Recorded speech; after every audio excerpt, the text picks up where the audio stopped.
So you guys having a good summer? I'm having a busy summer. Yeah, like Steve's outside doing man shit all the time. Yeah, well, that's what men do. So Men I got stuff. over to Steve's house today, and he's just getting into, was it a skid steer? Yeah. He's like in a skid steer, like no big deal, Just another Saturday morning. just another Saturday morning with heavy machinery. Meanwhile, I'm at home. I'm still working on saving Hyrule on my Nintendo Switch. Very different lifestyles, but that's why I love him. So I was invited over to help do manly shit yesterday. And he just got yelled at a lot. Yeah, do this, mostly, do that. Don't mostly do it like that. Yeah, no, I mean, mostly I like washed stuff and like brought Steve Gatorades. I offered to. Stu kept me hydrated. That's important. You got to stay hydrated. Yeah, like when you pour concrete on a 90-degree day in the summer in Wisconsin, yeah, you need some Gatorades. Every person that I've ever seen that like comes into my work that works with concrete, they're always fucking jacked. I'm like, that's brutal work. It really is, man. Yeah, that roofing's pretty tough too on you. Concrete's way harder. Yeah. Way harder. Is it? Yeah. What's the toughest manly job? Concrete. Concrete. Okay. Yeah, I think that's that and like bricklaying, anything with stone or rock. I don't know. If you're like the Gatorade fetcher, it ain't that bad. Yeah, there's that. Well, I offered to help, and I'm like, I'm wearing sandals. And I'm just like, Don't drop that on your foot, James. yeah, don't drop that on my foot. And I'm like, and I said to him straight up, I said, as long as you like spell out exactly what you want me to do, I'm happy to help. I literally said, talk to me like I'm an idiot. So yeah, I figured you could like handle carrying some poles from one spot to another. I know how to handle poles. Yeah. So anyway, what do you guys? Did you guys buy anything lately? Into anything that new that you hadn't been listening to previously? I have not bought anything this week. I've been too busy. I went out and bought some stuff. I didn't actually intend to. I was out running other errands. You went and just bought one more record? I did. I bought more than one, but so I Half-price wound books? up at like I wound up at like this resale store somewhere. It's like a bargain whatever place, and just nosing around because I like that stuff. I like bargains. I like. Sometimes you find stuff. I'm a garage sale Stu's nut. cheap. Like, I guess they call them rummage sales out here. But I already have a I'm garage. cheap. That's the other. Yeah, that is true too. So He's a real cheap date. So, but anyway, in the back of the store, they got a pile of records, and I start going through them. There's several bins. Really, so pile. There's Lawrence Welk, there's Mitch Miller. It was all that kind of stuff. It was like Herb all Alpert. the stuff that you normally see at Goodwills and stuff that you're like, Jesus Christ, how much of this was made and nobody wants it anymore. Big band. Yep. But there's stuff in there that I like from time to time, and I was going through, and like the first thing I found that I was like, oh, I got to get this was more music from Peter Gunn. And Is that James Gunn's brother? No, it's not. It's Henry Mancini, the famous soundtrack composer. He wrote a lot of stuff that you guys would know if you don't know who he is off the top of your head. I don't. He wrote the Pink Panther theme, Peter Gunn, tons of old movies, So, Days of Wise and Roses. What was the name of the guy from Pink Panther again? Peter Sellers. All right. So I remember one time I was, and Steve here will remember this man when I talk about him. I worked with a doctor named Dr. Hunter. And Dr. Hunter looks at me one day and he goes, this was years ago, he goes, did anyone ever tell you look like Peter Sellers? And I was like, one, I don't even know who Peter Sellers is. So I looked him up and I'm like, yeah, like I look like young Peter Sellers, like, well, youngish, like he had glasses like me and stuff like that. So at one point, like, I like made my profile photo of him. I can see it, man. I can see it. Like when he had his hair black and not when he had like the Pink Panther mustache. It was like before that. Yeah, when he was younger. Yeah, So- he was a wild dude too. Yeah. Yeah. Well, no one's ever I said can that. see it. Yeah, I'm looking at the pictures right now. Yeah, he kind of looks a lot like my grandpa did when he was younger, actually. So anyway, you got that soundtrack. So I got that, and once I found that, I was like, man, I got to keep digging through. I dug through the whole thing. Now, a lot of them were not in great shape. I mean, these records were $2 a piece, and to be honest, like I've been listening to them. So I picked up a Kingston Trio, their first album. The Smothers Brothers, if you know them. Oh yeah, they're funny I just remember guys. them with that's yo-yos cool. when I was a Yo-Yo kid. Man, that was Dick. But and then I picked up a couple of classical records and like You places talking like like Goodwill. classical music? Yeah, classical Okay. music. So, and I'm like as I always say, like I'm pretty ignorant when it comes to classical music, but I keep like slowly trying to expand what I know. And one thing I've noticed about bargain records like that is classical records tend to be in spotless condition compared to like folk records and stuff. And it's either they didn't get played as much or just they were purchased by people who were like fastidious about keeping them, you know. And most jazz records I've ever seen. Jazz records often are too. Yeah. Not 100%, but more likely to be nice. So I picked up a Schubert record and a Sibelius record, and both of those were new to me, and they're like pristine. They sound great. The other stuff like had quite a bit of surface noise, like the Kingston Trio and stuff. But for $2, it needs a good cleaning. But maybe. I kind of enjoy doing that from time to time. Yeah, I used to, and I haven't done it in a while. Like, I used to go make the rounds at I'd take a day and just go to all the Goodwills in the area, all the thrift stores. And like, that's such a weird thing to do when you do it around here, because like you'll find nothing. And then all of a sudden you'll find something freaking awesome, like dirt cheap. And it's like you go through 50 places before you find that one place and you get like one record, and usually that makes it worth it. This, like all the driving around and stuff. I've scored like, I don't know, 10 or 15 awesome albums from thrift stores like that were just, they're on the right day. And I feel like I've said this before, we talked about it, but like I found like Lou Reed's Berlin album for like nothing, and it's in great condition. And Elvis Costello's first album, My Aim Is True, like... It's worse, though, is like when you go to one of... This is like the inverse of that. You go to one of those places, you pull something out, and you're like, oh my God, I can't believe I just found this, and then it's jacked up. Yeah. That, like it's just like... There was a Fifth Dimension record, actually, that they had. I was like, no way. I think it was their first album, and I opened it up, and like just pieces of black vinyl came out. It was cracked, and like, it's like my heart hurts right now. Have you ever passed something up because you already had it, but you knew it was an awesome find? No, I didn't. No, actually, I did. I was going to tell you this. I just did the reverse of that. So, Gem Roller Rink, you guys, I'm assuming know where that is. For our listeners, classic roller rink that was around here. Kind of went out of business, got sold a while ago. It's actually a resale store now. They do like they buy estate sale stuff. And my wife saw a posting, and it was like all their media was 50%. So like books, records, all kinds of stuff. So going to an estate sale, I was expecting a lot of like the stuff that you find at Herb Alpert. Yeah, yeah. So I get in there, and like they're in different spots, and of course there's piles of 78s in a bag that are like an inch thick practically. Like I'm like, stuff that I'm never going to be able to play, like classical music, blah blah blah.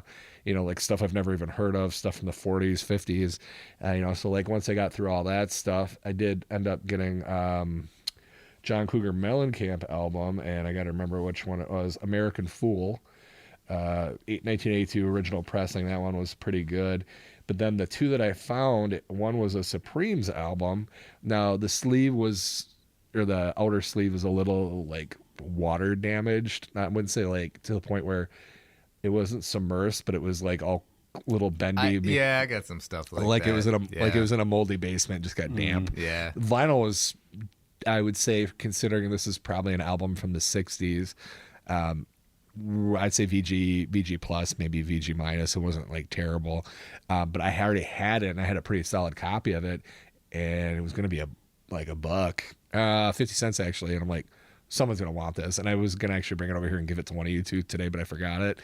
And then the other one was Sugar Hill Gang's Eighth Wonder of the World. Oh, really? That was in solid condition all across the board. And I already had that as well. And I'm like, another one that's 50 cents. It's the one that's got Apache on it. Yep. Which for those of you who don't know that song, if you've been to a wedding and they're like, jump on it, that's kind of like a modernized version of the song where they take out all the horribly offensive Native American things. I think that's actually my wife has said that's like the first song she remembered, like popular music song she remembers. Like it was Apache. Yeah. Just to give you an idea, like at one point in the song, they're frequently going, like stuff like terror, and like, and when I was re-listening to this record, it dawned on me, and I'm like, oh, this song's actually really offensive, and that's why they don't play this version at weddings anymore. And I'm like, but I still love me some Sugar Hill Gang. The Kingston Trio record has like a song that's half in Spanish, and like that, They definitely you mean the white Kingston trio? Yeah. But it definitely like would not play as well with modern audiences, I think. Yeah. You know. No, absolutely. And they had some other things like Top Gun soundtrack, and I will buy like pop culture movie. And had I known he was going to drop the price dramatically when we were leaving, I would have probably bought it. But I'm like, oh, well, I'm not. He's like, my wife was buying a bunch of fabric and stuff like that. And he's like, oh, $40 for everything. And I'm like, can't go grab it and go, how about with this? And I was like, I could have, but I was like, no. So, and then other things that I got. So my Blur came in, my Blur self-titled album, Blur. And then I got that Sterling Drake, which, Steve, you really got to listen to Sterling Drake. I know you love kind of old school country. This is a modern guy, so much like reminiscent of classic like country music. Nice. Like I'm talking about like Smoky Bar honky tonk kind of country. Okay, yeah, that's the stuff right there. I think you'll like it. And then I got my Katie Schechter Bad for Business. So those two albums, the Sterling Drake and the Katie Schechter album, those are those from Soul Step Records, which is like that place that's like non-for-profit, super like low prints, like low quantity prints, like small pressings, sometimes really elaborate colors and stuff. And I got them both for like 12, like individually, each like $12 shipped. Oh wow! Like new, not bad. And I was like, oh man, someone's sleeping on this one. I was able to find a reasonably priced Duffy Rock Fairy. She's like a contemporary to Amy Winehouse when she came out, but not nearly as popular as Amy Winehouse. Is she good? I like her more. Really? Okay. Yeah. I discovered Amy Winehouse a little after the fact. I think she was still alive maybe when I got it, and it was like a total, like somebody gave me the CD, and I like popped it in when I was driving actually when I was moving here, I think was when it was. I was like driving cross country, and I put it in, and like Rehab comes on, and I was like, holy shit, this is awesome. Like I thought she was gonna be like, I don't know, just like teeny bopper whatever stuff. Like she probably would have been even more iconic had she been around longer. Yeah. Oh yeah, so definitely. I would classify this young lady as more of a classy Amy Winehouse. Okay. So I don't think she's doing much these days, so I don't know. Like at one point she was in contention for one of the Daniel Craig James Bond movie themes, but I think Adele beat her out if I remember correctly. So yeah, that's hard competition to beat. That's like I remember not really liking Adele's song though. I liked Adele a little bit when she like first came out, but then I was like, after a while I was like, okay, I'm kind of sick of Adele. I mean, a lot of it is all of her songs sound like the same song, in my opinion, in a lot of ways. Like honestly, all of her songs sound like James Bond themes. You know what I mean? Like, you know, heavily produced, heavily orchestrated, big songs. Yeah. Which that's not something I want to listen to on the radio when I'm like driving to work. Yeah. Off the top of your head, what's your favorite James Bond theme? We got. Do we have? Ooh, you know, so the boy in me that wants to be the music fan wants to say "Live and Let Die" with Paul McCartney. Okay, but I'm gonna say the Man with the Golden Gun theme. I think that was Shirley Bassey. Yeah, that's a good one. Yeah. I asked the question, and I mean, I get. You're a Duran Duran guy. I get the Carly Simon one in my head all the time. Nobody does it better. Yeah, that's a good one. The Spy Who Loved Me. Yeah. And Steve's like, I don't watch James Bond movies. Well, I haven't watched a ton of them. Oh, actually, the other one is... who did Octopussy? I think that's one of my favorites. Who did the song on that one? Yeah. It's been forever. I want to say like Grace Jones or something. Is that crazy? I'm verifying for you. The song is All Time High, and it's Rita... All Time High, yeah. Rita Coolidge. On an all time. Yeah, that's a good one. That is good. You know, stop that on Her Majesty's Secret Service theme. I don't even remember what song I don't know was. that one. You Only Live Twice is another one. That's a great song. That's a good one. We had a tape. Least favorite? Oh. Go ahead. I got one. What's your least favorite? Sam Smith's song that he did like a few years ago for it. Yeah? It makes me sick when I hear it. I don't even remember that one. I didn't like the one with Jack White, and I think it was Alicia Keys. Did they do one together? It was Jack White and somebody. Yeah, this came out, like, I have since got super into Jack White and the Black Keys, but when that song came out, Another Way to Die, I really was against that in every form or fashion. But it's honestly growing on me. I haven't liked any of the recent James Bond theme songs.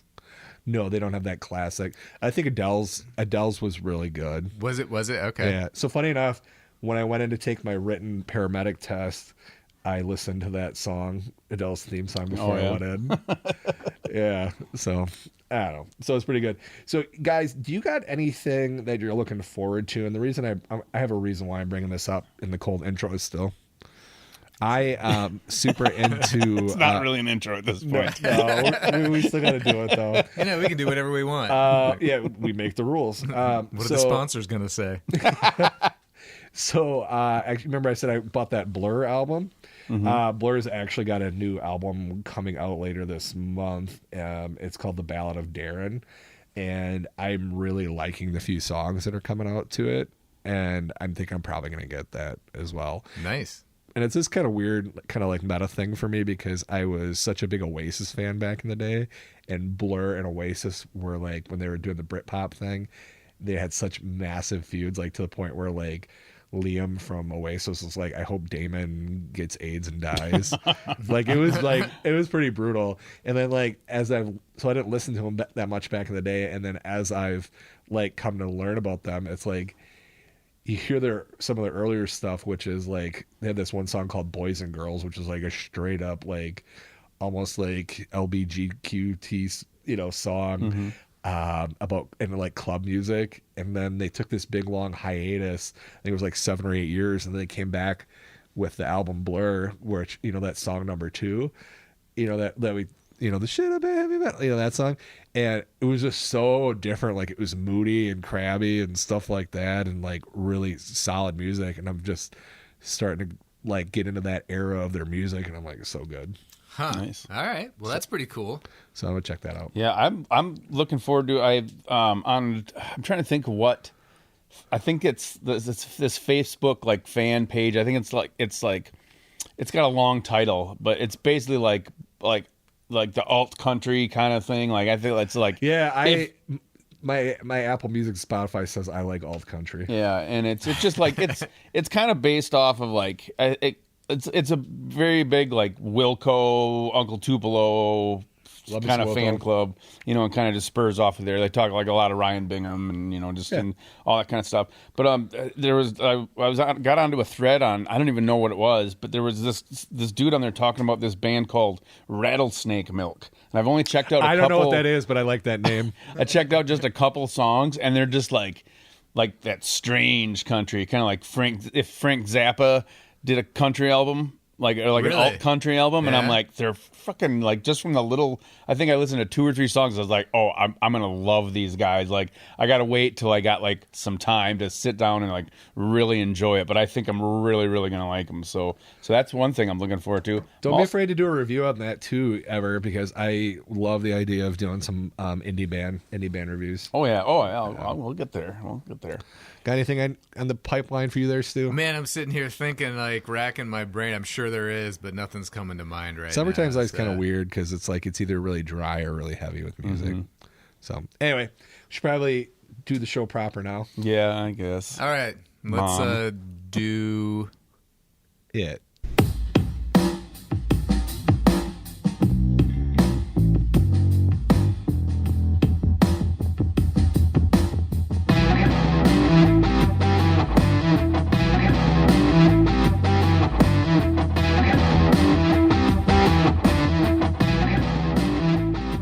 What's up, everybody? It's your favorite podcast, Just One More Record.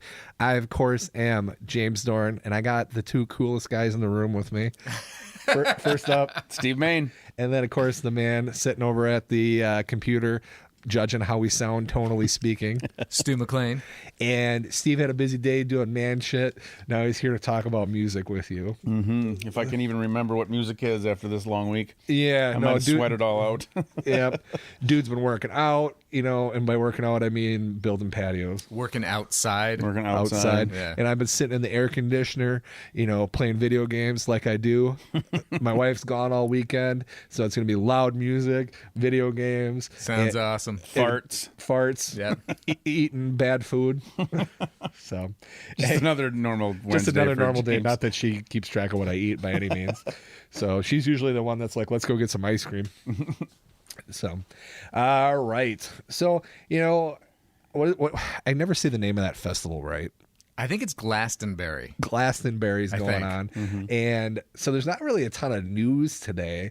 And I don't like to talk about musicians' personal lives and stuff like that, or I don't really care what Kim Kardashian and Travis Barker and those guys are doing. I don't, so it's I don't want to talk Are they a thing? Well, I think Travis Barker married one of the other Kardashians. Yeah, literally one of the news things was about how, I think it's Courtney, how she changed her last name to Barker. I'm like, why do I care? So anyway, so try to get some relevant things. So apparently, the Sex Pistols bassist Glenn Matlock? Yeah, Glenn Matlock. Yeah, he made a big thing about saying he really wants to work with Iggy Pop again. Oh, really? Yeah, said cool. It's been over 40 years since they played together on Iggy's 1980 album Soldier. Okay, was that a good album? I don't have Soldier. Yeah, I don't know if I'm familiar with it. I think I've got a couple songs. I've got a best of called "Nude and Rude" by That's Iggy a great Pop. name. Yeah, and I think there's a couple songs off that album there, but I don't really know that one. I was reading about Glenn Matlock again recently too. He has he been playing with Blondie maybe? Yeah, I think he was doing some shows with her or something. Yeah. Just at that thing where he's just like, oh, all these other celebrities, let's just do songs together. Yeah. Well, it's funny, he got for a long time. He was the bass player who got kicked out and replaced by Sid, who couldn't play bass at all, but had the look. And he screamed a lot. And cut himself on stage like Iggy. But John Lydon didn't like Glenn. He just thought he was he just didn't like him.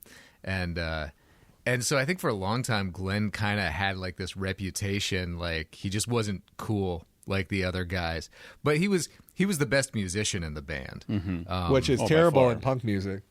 Well, the thing about the punk bands is that they I can't remember who I heard said it first. Maybe it was Henry Rollins, but it was you can't play shows night after night and not get better. So a lot of these bands started out, they couldn't really play, but 50, 60 shows in, you start knowing what you're doing, and anyway, but Glenn, but I feel recently I've seen some more stuff where he's kind of getting some respect publicly, which I think is interesting. And good for him. I didn't write any notes about this, but I guess Billy Idol's playing shows with some of the members of the Sex Pistols. Yeah, I saw that. I saw a blurb on that, and I never got deep enough into the article. The article that I read said that he was refusing to play Anarchy in the UK because he said he's I can't do it justice the way they did. Obviously, we're going to play Sex Pistols songs, but he think it was that Johnny Rotten was the singer. He sang that one. Yeah, and he's I can't do it justice to sing it like Johnny did, so I'm just not going to do it. And yet again, another instance of Billy Idol just being a stand-up guy, just being cool, right? Yeah. Unlike Megadeth did a cover of Anarchy they called it Anarchy in the USA, and it was not as good, even though I love Megadeth. Megadeth. Yeah, Megadeth. So this is actually the one I teased you guys about a little bit when I was looking something up. So Gotta Have Rock and Roll, an auction house known for being in the forefront of rock and roll memorabilia, has kind of outdone themselves. They actually found a handwritten set list from the 1963 of the Beatles, penned by Paul McCartney, signed by all 4 original members. Wow. Whoa. The auction ended yesterday. When I went to bed last night, it had 22 hours left or something like that. So I was looking for what it went for.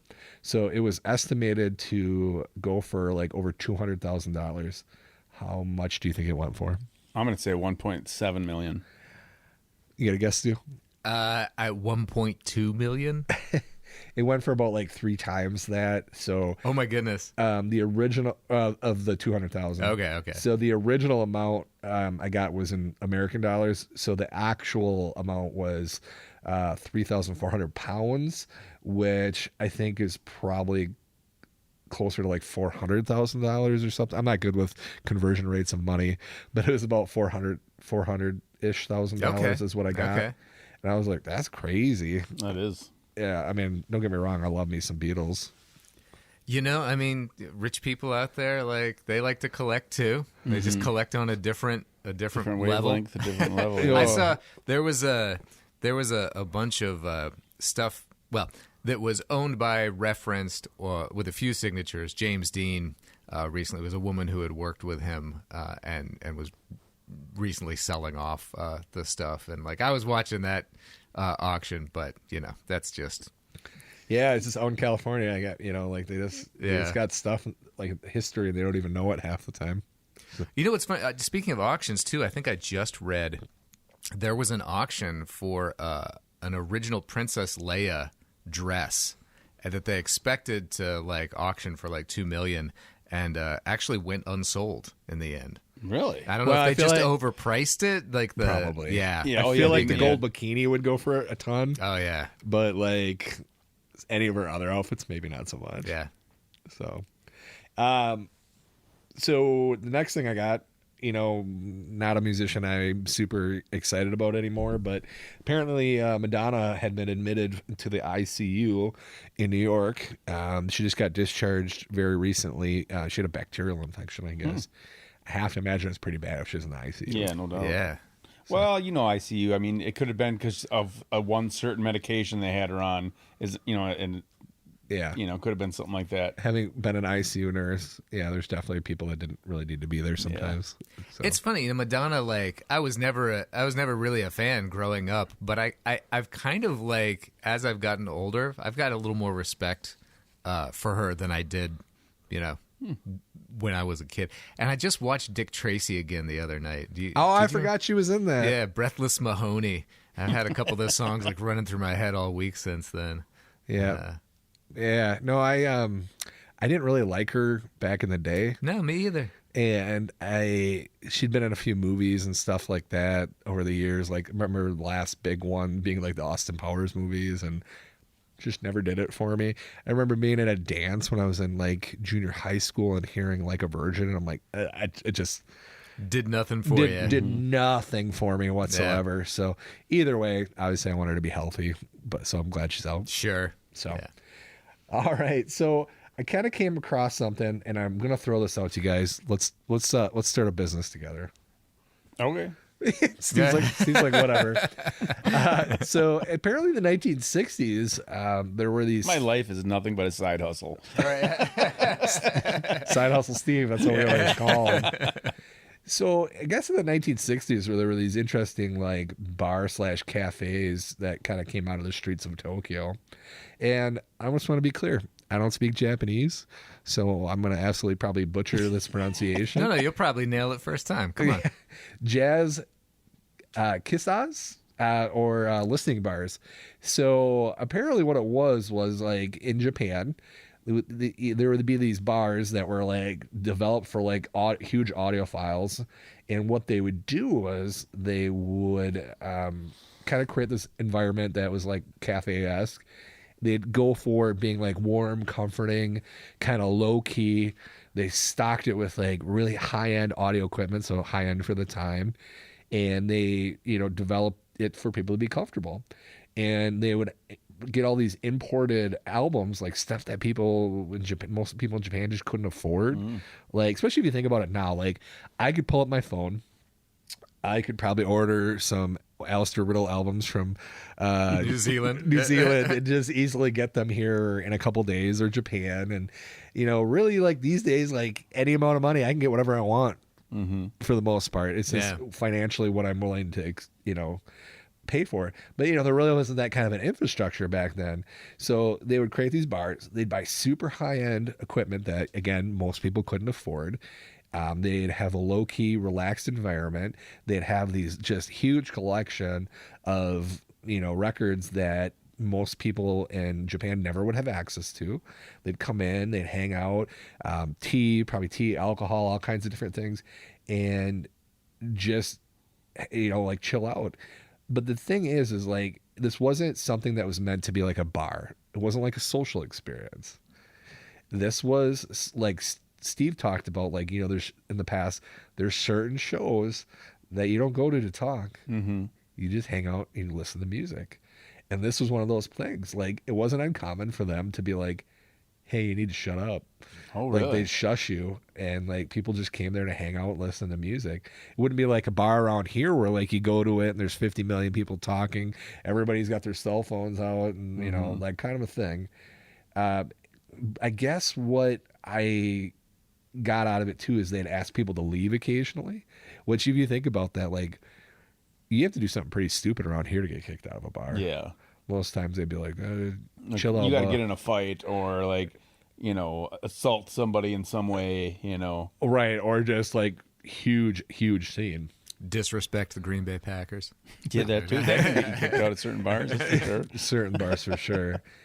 I know, no, obviously I've never been to Japan, but from what I've gotten out of it these days, a lot of them have been like replaced with like louder streaming, you know, services, and kind of lost it.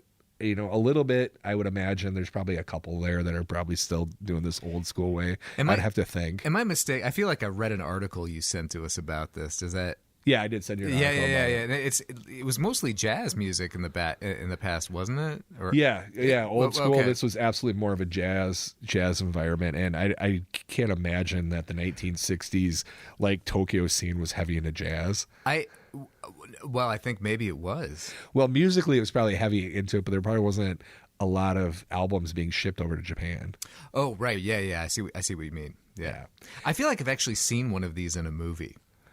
It could be from the time, and I can't think of the name of it, but I have like a black and white image in my head of like a scene that took place at one of these. It could be. They probably bars. just didn't advertise what it was.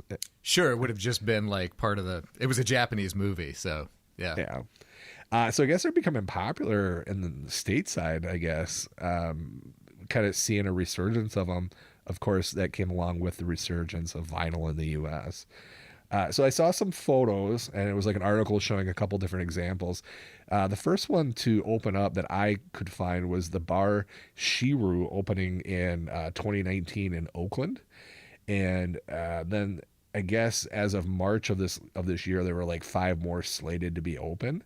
And I was like kind of flipping through a lot of the photos. My favorite was Bar Kren, and that's Crenn.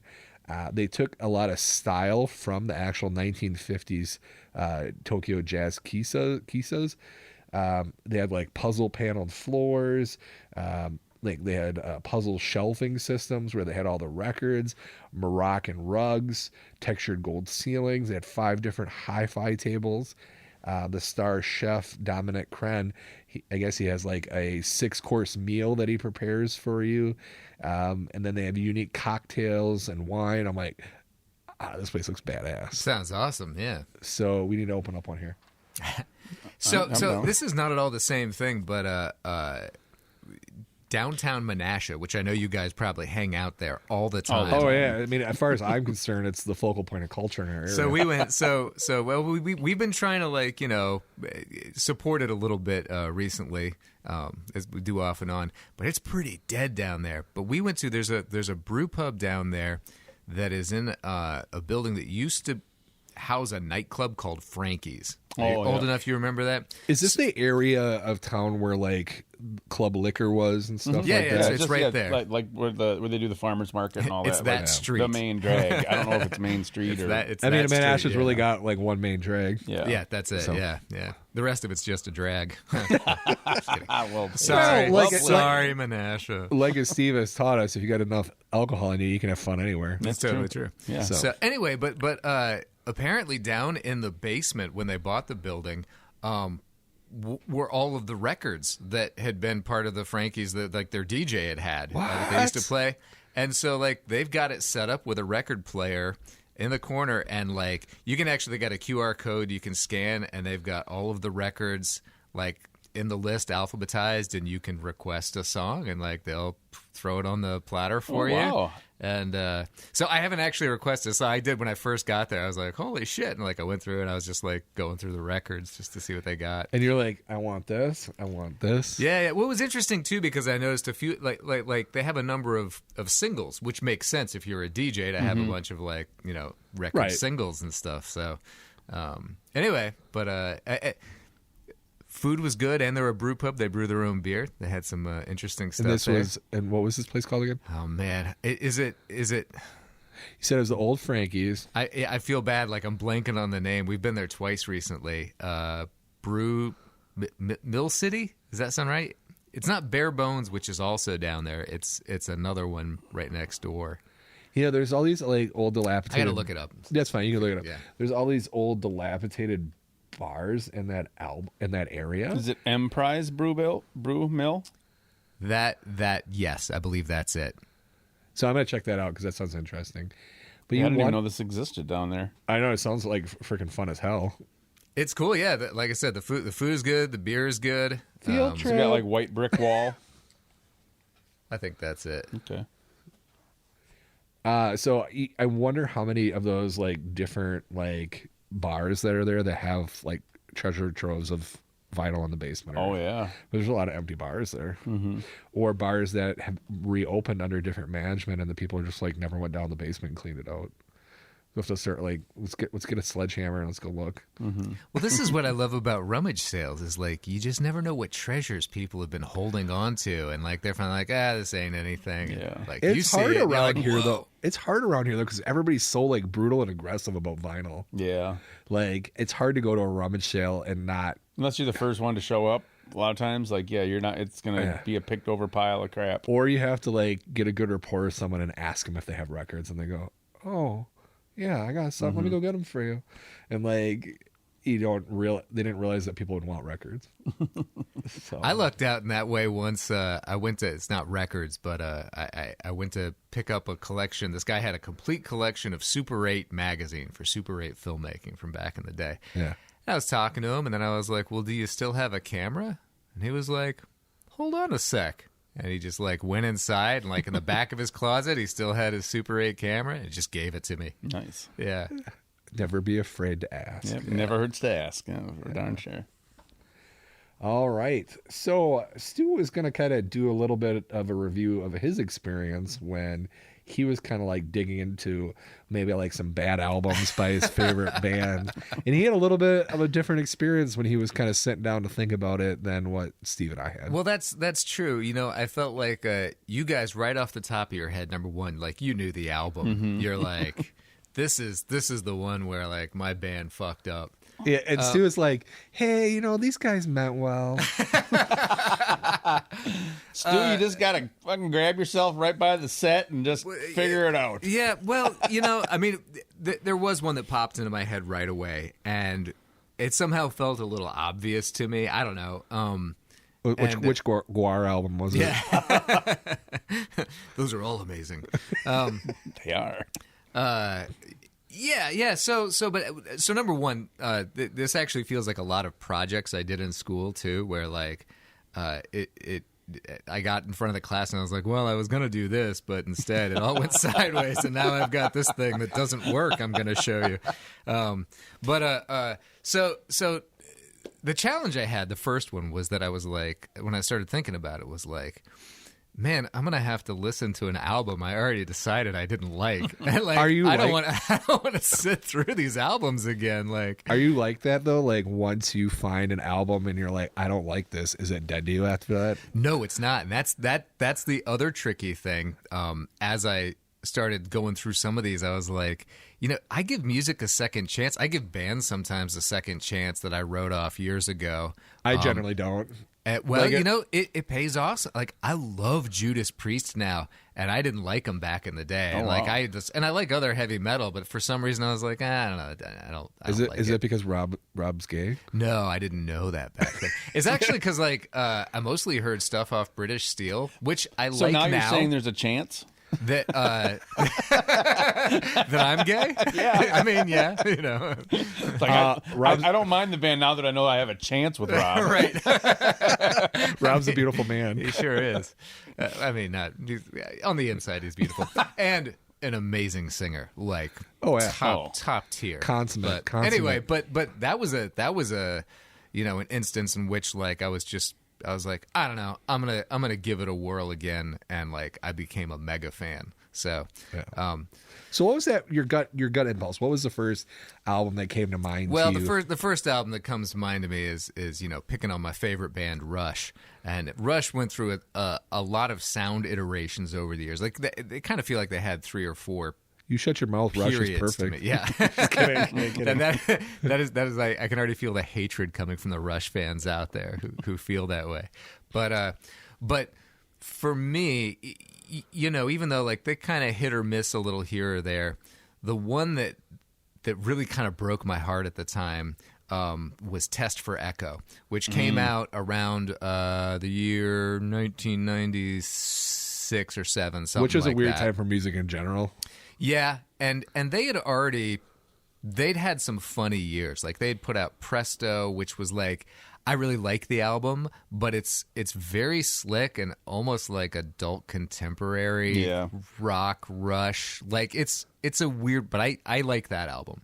And they put out Roll the Bones, which like also does not sound like typical Rush, but it has enough songs on it that I dug that like I like that album.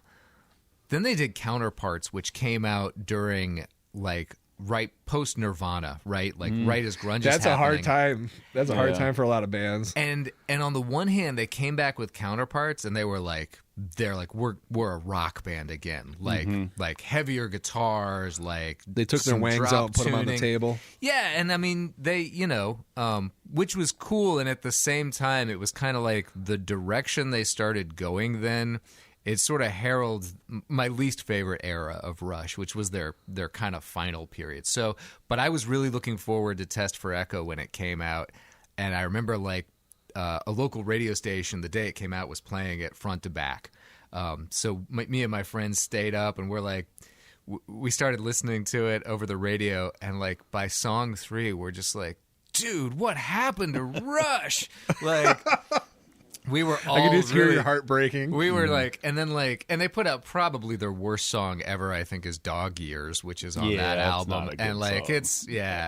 It's a dog. And Neil, who had been like, a paragon for me of like, lyrical excellence, I was like, this is trash. Like, so the album is probably not as bad as I remember it, because I've heard some of those songs played live. And eventually you get into them. And they shine the turd up a little bit. But I don't have a copy. That's the other thing I found with these. Like, I was like, I don't have these albums anymore. Like, I got rid of most of these when I tried them. So that was the first one. I feel like I actually just did the whole report right there.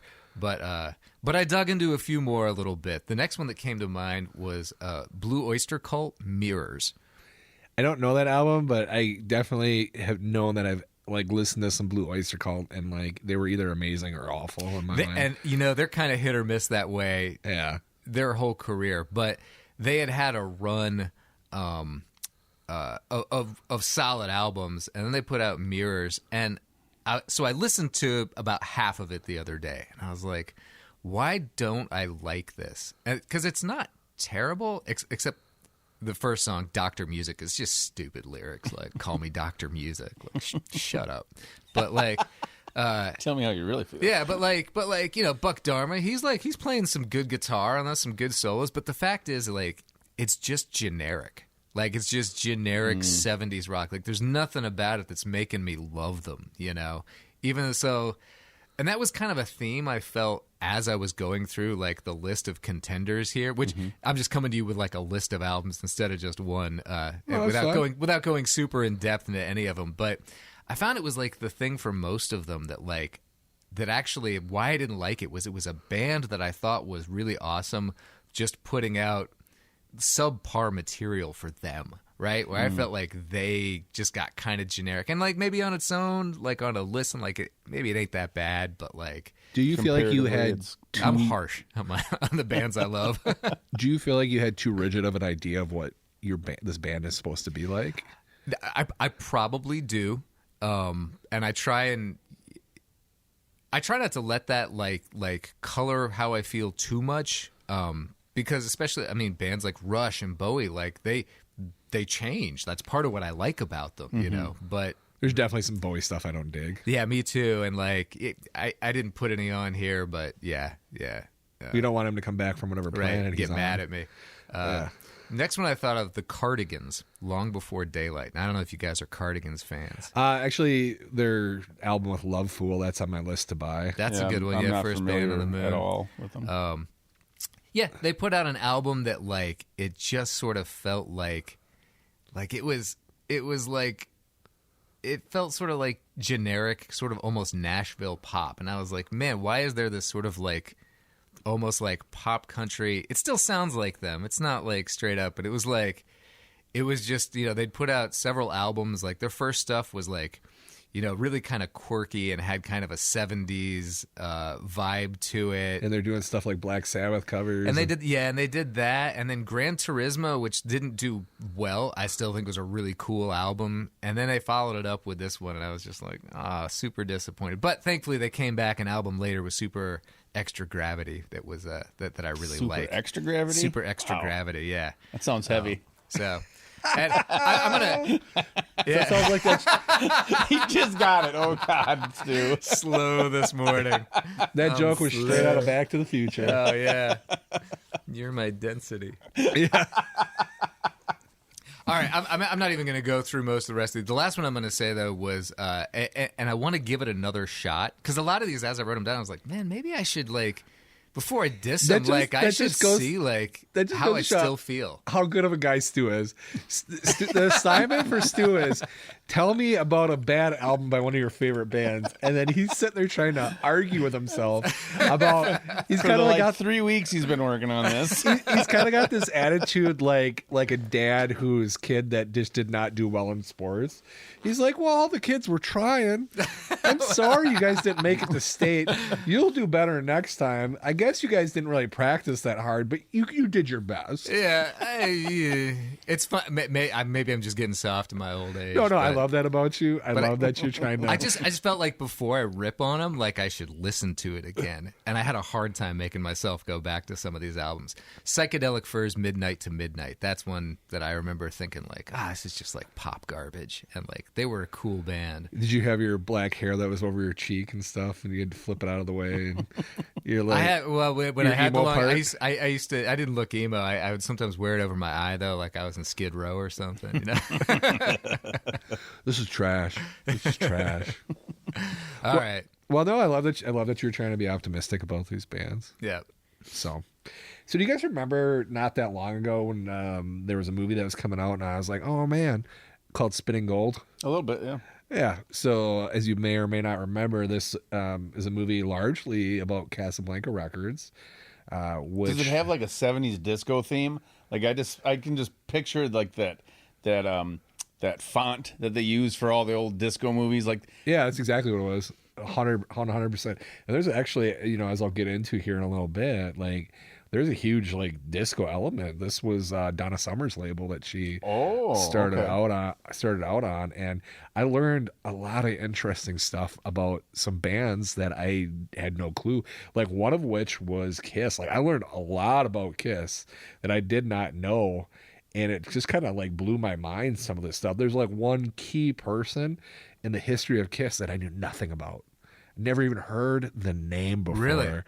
And it was a big deal. And just so kind of like going over the background a little bit. Came out in 2023.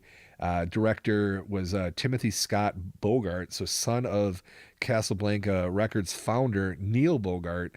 So just kind of like an icon in the scene in 70s with like 70s music. Were they horrible at sharing? Funny enough, it wasn't his real name. Well, see, I was gonna ask if they chose Casablanca because of the name Bogart. Humphrey Bogart. Yeah, actually, he changed throughout the course of the movie. There's so many of them that I don't remember all of the names, but here, you know what? I'll keep this in front of me, and I'm just going to kind of spitball a lot of this. He kind of grew up like poor, like Neil did, and I don't even remember what his real last name was, but his dad was like a hustler, like I think he was a mailman, and at one point in the movie, he's talking about watching his dad get beat up by one of the mob guys that he owed money to. Oh man. And his dad's like talking to him about like, you know, you got to keep fighting, you got to bet big and stuff like that, like take risks and stuff like that. And he even would say, like, he's like, I don't want to end up like my dad. Flash forward into the movie later, he's remembering that stuff, and he's like, as he's getting beat up by mob guys, he's like, he's like, oh dang it! He's like, I tried so hard not to be my dad. I don't remember when I turned into him. Yeah.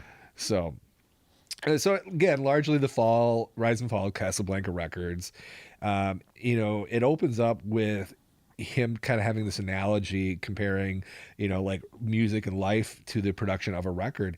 And it's actually got this really cool, like, it shows like machines making records and kind of talking about it like you know, so if someone is not really familiar with how records are made, the opening couple minutes of this movie gives you a really solid like idea about it. And it was, that was kind of cool. So the guy who is playing Neil is Jeremy Jordan. And his interpretation of Neil was an incredibly high optimistic dreamer, just tons of energy. Like one of the first times we see him is like he's going into this church, this like black church, and they're doing their gospel singing, and he's piling money up on top of the piano trying to get them to like agree to like let him release their music on an album. And he's like, look how thick this is, this pile's like 4 inches and stuff like that. And it's a very happy, boisterous, outgoing kind of guy. So when watching this, like, I couldn't help but wonder if it was like being glossed over a little bit because this is his son making this movie. And when I would do a little bit of the research, I guess it like took him almost 20 years to get the funding for this movie to talk about his dad's legacy. Wow. Oh, that's a passion project. Yeah. And it's like a little over 2 hours, this movie. So there's a lot of content that I'm going to kind of like gloss over and not talk about. No spoilers. Right. So one of the first things once the movie gets going is we see him do like a brief description and bio about some of the huge players that would kind of come out of Casablanca Records, like people's names that I never heard of. One of which was Joyce Biowitz, who she was like talking about how like he was Kiss's manager. She was Kiss's manager. I'm like, no, Bill Aucoin was Kiss's first manager. So I had to like do this like deep dive on research with it. And I guess like originally what it was Bill and her were both like the manager for Kiss. And like when you heard Kiss talk about Bill, they never talked about her. Oh man, a woman getting rewritten out of history. Right. When does that ever happen? And she wrote. She was written out of history, and now. But they never talked about her. They talked about like Bill's having, you know, financial problems, and he was openly gay at the time, which was kind of hard for someone, you know, with that background to promote this macho rock band and stuff like that. So there were certain instances where I guess this macho rock band and makeup. Yes. At one point, let's talk about your definition of macho. At one point, she's at odds with Kiss because she ends up being in a relationship with Neil. So if you can imagine, like, we got Kiss, we got their manager, well, one of two managers, and she's sleeping with the guy who runs the record label.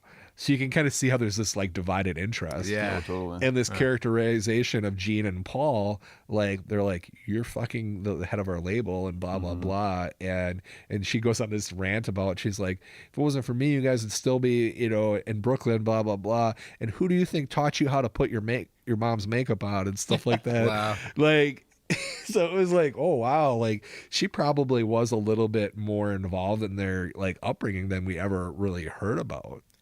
I'm just saying, too, it seems a little hypocritical considering the number of women that, especially Gene Simmons, talks about having slept with to like give her static over. He used to have photos and stuff of all of them, and he would like binders of Polaroids, and he'd show binders them full of women, and he'd show them to people, anybody that would ever ask about it. Wow. Kind of talking about Kiss, they're the first major act that we see in this movie, and like looking at them. This is supposed to be before like they got real popular.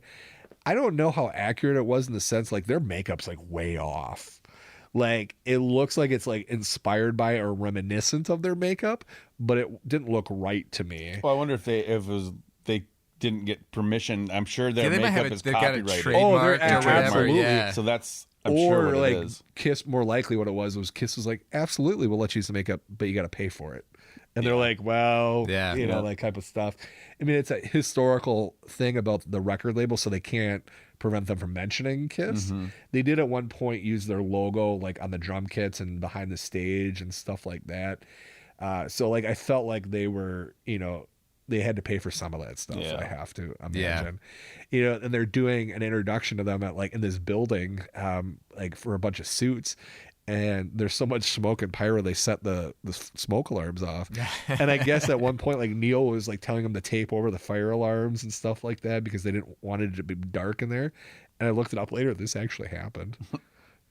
So it was really funny. Like at one point, their little performance gets rained out. So the guys who played Kiss, they didn't quite have that right look to me. And I was like, it felt off to me. Yeah. Of course, they had their big hair and stuff like that. The guy that played Paul looked nothing like Paul, like not even close. Just like I was like, oh, he's got big poofy black hair. Did the guy who played Ace like have his voice? No, not that like kind of like over the top like New York voice. Yeah. And that he did talk. He didn't talk a lot. The guy who played Peter, which.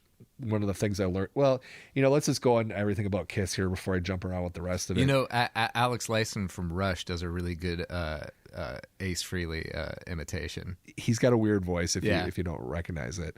One of the big things, like, so Neil's son said he took a lot of like dramatic license with some of the events, but one of the things that he was avid about was the timeline relating to one of Kiss's biggest songs, which was the song Beth. So that album came out on Destroyer, which was one of their, like, I'd say mid of their first initial big run, like mid in that era.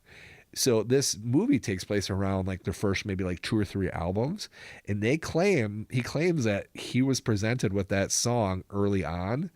And the original lyrics to the song was Beck, which is Peter Criss's girlfriend's name. And he claims that they're like, oh, let's change it to Beth. It sounds better. But the thing about it was Neil's wife's name was Beth. And this was around the time when he was sleeping with Joyce Biowitz, who was Kiss's original manager. So the movie betrays it like they changed the name to Beth as a dig on Neil. Oh. And like even at the end of the movie when he's like, yeah, it hurt like hell every time they played that song. And they do, like, they get in an argument about it. Crazy. In the movie. Huh. So super interesting about that. So in the movie, like, Neil was really trying to shake up the industry. He was like spending tons of money. Like at one point, like they're over $7 million in debt. Like he just was spending money like left and right, way over the top. Like, and the industry in the area was like, how do these guys still have money? He's like, we didn't have money. He's like, he didn't, but they didn't need to know that. Yeah. And it was just wild. And side note, lots of cocaine in this movie. Yeah.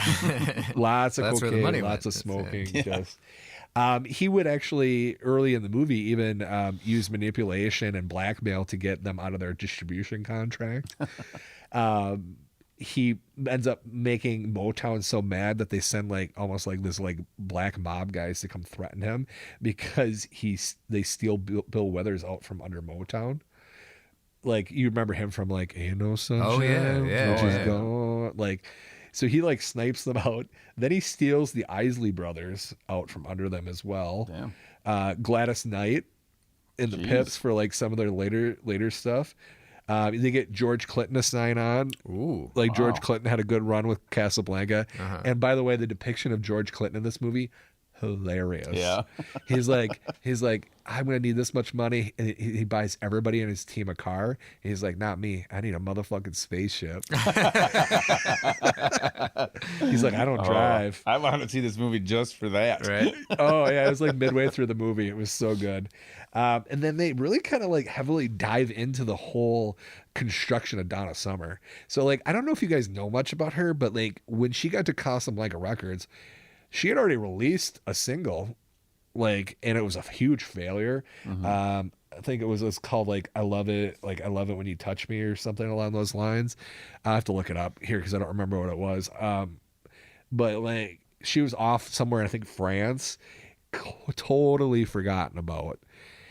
They're at a party and they're playing that song and everybody's getting frisky to that song, and it was like a 3-minute song. And like he starts making out with Joyce and blah blah blah, and it like dawns on him. I'm like, this song's not long enough to have sex to. So he's like watching. They're just 3-minute three-way. Yeah, they're like continually restarting the song over and over. So like he tracks her down and like completely constructs this character. I think her name is like LaDonna or something like that. Okay. So they create Donna Summer and they make her into this like bad girl that she really wasn't. Like she was a mother. She had a kid. And she's like, you want me to record like a nearly 20-minute version of this song? Like nobody does that. And stuff. He's like, yeah. He takes her into the studio and it basically encourages her to make the song version of the song that's like hyper sexualized and she's almost moaning, and it's like 20-minute like version of the song. Crazy. Then on top of it, and he had already been like bribing DJs very commonly at this point. He gets the single version of that song, brings a bunch of what I would probably guess were probably hookers, takes the DJ into the bathroom, handcuffs him up, and then lets the girls do their thing. He goes into the studio, glues the record to the turntable, and puts it on repeat all night. This like 20-minute version of the song. So of course what happens? It becomes a huge colossal success. Yeah. And now, granted, that radio station got a lot of trouble for that. And then this was kind of like the turning point when, you know, they started making a ton of money and they end up selling half of Casablanca Records off, and they're all end up being rich. There was this kind of like meta moment where he's talking about Lenny Bruce, the famous comedian, and about how he died at age 40. And he's talking to Joyce. He goes, do you think it was worth it? He's like, to have all that success and fame and to die so young. Well, this was foreshadowing. Neil would end up dying May of 1982. What's that REM song? Lenny Bruce is Not Afraid. That's End of the World as we know. End of the World. Yeah. Yeah, he died at age 39 himself, so younger than Lenny Bruce. Oh, wow. After he was so successful, he ended up having cancer, like dying of lymphoma. Oh, crazy. Yeah, like so this guy, like, oh my god, at one point he did softcore porn to pay for his wife's wedding ring. And he was just so like unapologetic about it, like when he was telling people this story. They're like, you bought your wife a ring with... He's like, yeah, no big deal. He changed his name. Guys got to do what guys got to do. Right. He released singles as like as a different name, like is him performing. And at one point, like he beats out Elvis's like in a head-to-head competition in a radio program. Wow. So like just a totally interesting guy. And there's a lot of stuff that I'm glossing over. Interesting movie. Is it going to be a huge success? No. Is it well made? I think for the most part, there's a few things that like kind of like miss the mark. Like when they're talking about Joyce and his affair, they try to make it seem torrid and sexy. At no point does it come across as torrid and sexy. They just like don't have the chemistry or something. Like I think that's probably ultimately what it was. It feels boring and tacked on, and I'm just like, eh. They have all these like lengthy speeches where they're talking about like, oh, it's all about the music, and you forgot about this, and music drives the soul and stuff like that, like stuff like which any hardcore music fan's gonna like relate to. But it doesn't hit. Yeah. So it loses a little bit of the magic. So where's this playing right now? I actually rented it off of Amazon for $5.99. Okay. Okay. So if you're a hardcore music fan, I really recommend checking this movie out. If you're a big Kiss fan, you're going to get something out of it. If you're just kind of like, I like music a little bit, it's probably not for you. So if I were going to do like a scale of, like 0 to 10 and a rating, I would say this is like a solid 6.5. Like it's good, it's fun. Another interesting thing I learned was they talk about the Village People. Did you know that the only person who ever sings the Village People is the cop? I don't think I knew that. No. Yeah, he talks about it. He goes, like, they very briefly talk about the Village People. It's like, you don't believe me? check it out. And I was like, well, yeah, if they put that in the movie, I definitely believe that. Last thing I want to say is at the end, they do this like dream sequence almost when they're talking about his death, where they have the guy who played Neil and then also the lady who played Donna Summer. They do a song together. They do Last Dance together, and it's this big like dance number. And that was good. It was a good way to end the note. So interesting. Yeah, so love the movie. So overall. All right, yeah, we should talk one of these days about some other music movies, because I love those particularly stuff that's like about labels and talk about, or that cover a band start to finish. But I like you don't think about like Donna Summer and Kiss being related, you know what I mean? And like the Village People. And the Village People, and like what's what are the Isley connections? Brothers. Yeah, that put all of these bands together. So, the interpretation of the Isley Brothers, however short it was in that movie, the guys who played them were really good. Yeah. Like at one point, Neil calls him Ronnie, and he's like, "Do I look like a fucking Ronnie to you?" And they're like, "This motherfucker's crazy." So it was good. Lots of swearing in this episode. So, all right. Fuck you, Russia. Yes. Oh yeah, we didn't mention that. We got an episode banned in Russia. Yeah. Oh, that's right. Yeah. Yeah. I'm assuming it's because we played some of the Foo Fighters in the album. Yeah, but something. You know what? We love the people of Russia, but the government can go fuck themselves. Well, we also discovered we had a listener in. Help me out. I'm blanking now. We got a lot of random. Was it Bangladesh? Yeah. Was it Bangladesh? I think it was. Yeah, it was a couple different places. We got some odd spots. I'm assuming some of them maybe are VPNs. I don't know, but it was a fun thing to see where all you guys were listening to. Yeah. So if you're coming to us from Bangladesh or listening to us out in Bangladesh, how's it going? Yeah. Belarus, maybe it was. Yeah. Belarus. Yeah, I remember it was with a B. It was a B. So if you're in a country that starts with a B, I feel bad because I actually looked up how to say. I want to say blagodaria, but I was trying to look how to say thank you. Yeah. But I've forgotten, where it was now. I'm pretty sure it was Belarus now that I think about it. So yeah, thank you. Tell your friends. So this is a good time for us to kind of mention too. If you guys really do like the show, please make sure to leave us a review on Apple Music, Spotify, whatever you're listening on. It really does help us out. Helps other people find the show. Make sure to follow us on Facebook at One More Record Podcast. Shows up very easily if you were to Google it. On that main page, you can hit a button, message us in the email, which we'd love to hear from you, what you're listening to. Till this day, we've gotten one message since the entire 2 years that this show has been. Have we really? Yeah, it was before your guys' time. Shout out to Jesus if you're still listening. So, and then of course we're on Instagram, which our good boy Steve over here handles the old Instagram page. Yeah. I've been a little lacking on it. It's been summertime, busy.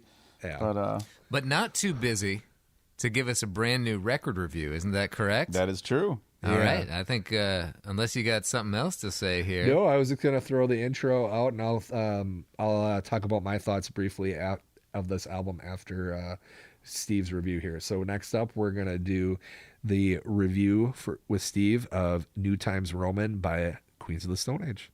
So let's hit it.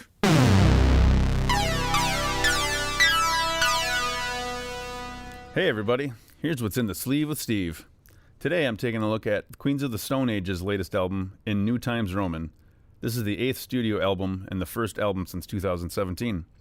Admittedly, I'm a bit of a fair weather fan when it comes to Queens of the Stone Age. They just really haven't hit me other than their album Songs for the Deaf and a few other songs here and there. This album is, well, different in many ways. It has a sort of David Bowie meets Marilyn Manson in a New York back alley kind of feel. There is a definite change in lyrical style. Lead singer Josh Homme has reportedly had a few tough years since writing the last album. Divorce, child custody battles, the whole COVID thing, death of friends, and a cancer diagnosis bring Homme's lyrics to an intense vulnerability. I wouldn't use sad or sappy to describe his writing. His lyrics still conjure up wild imagery like before, just in a more personal type of way. Musically, the album is a little on the softer side comparatively. The guitar sound seems to be blending in more than some other albums, letting the words shine through a bit more. Overall, I dig it, but I tend to like change if it goes in a positive direction. If you're a fan of Queens of the Stone Age's heavy stuff, this won't be your favorite album, to be honest. But I'm going to give it 4 out of 5 hell yeahs. So go grab a copy if you haven't already. Until next time. All right, Steve. So I think safe to say you probably like that album overall. Yeah, I think it's a winner. So I absolutely love the album. It was suggested to me on Apple Music. I don't want to steal the thunder of your review, but just kind of learning about what the lead singer was kind of going through at the time really kind of sold that album for me. Just an absolute banger. I know the fans of the Queens of Stone Age are kind of divided on it, but largely I think this album's been getting a lot of positive notes. So. All right, guys. Well, that's all I got for you guys today. You guys got anything to add? Not really. I hope you all have an amazing 4th of July. Yeah. Yeah. Or Americans, everybody else, I guess, have a normal 4th of July. Yeah. Unless you're in England. Right. Treasonous colonists.